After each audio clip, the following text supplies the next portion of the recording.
আজকে পড়ছি বনফুল অর্থাৎ বলাইচাঁদ মুখোপাধ্যায়ের লেখা ছোট গল্প পারুল প্রসঙ্গ। ও কি তোমাদের মতো উপায় করে খাবে নাকি? উপায় করে না খাক তা বলে মাছ দুধ চুরি করে খাওয়াটা? আমার ভাগের মাছ দুধ আমি ওকে খাওয়াবো। সে তো খরচই, তাছাড়াও যে চুরি করে এরকম রোজ রোজ। বাড়িয়ে বলা কেমন তোমার স্বভাব, রোজ রোজ খাই?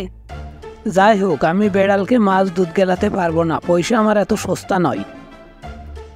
এই বলিয়া ক্রুদ্ধ বিনোদ সমীপর্বতিনী মেনি মার্জারিকে লক্ষ্য করিয়া চার জুতা ছুড়িল।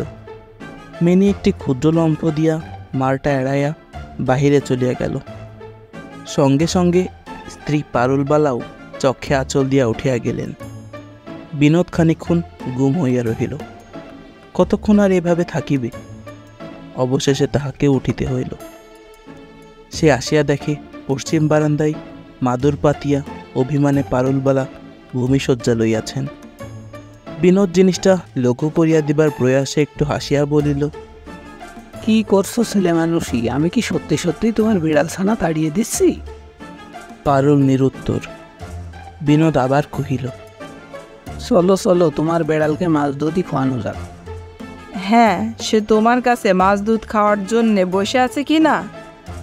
তাড়াবেই যদি, অন্ধকার রাত্রে না তাড়ালে চলছিল না। আচ্ছা, আমি খুঁজে আনছি তাকে, কোথায় আর যাবে? বিনোদ লণ্ঠন হাতে বাহির হইয়া গেল। এদিক ওদিক রাস্তাঘাট, জাম গাছতলা প্রভৃতি চারদিক খুঁজিল, কিন্তু মেনির দেখা পাইল না।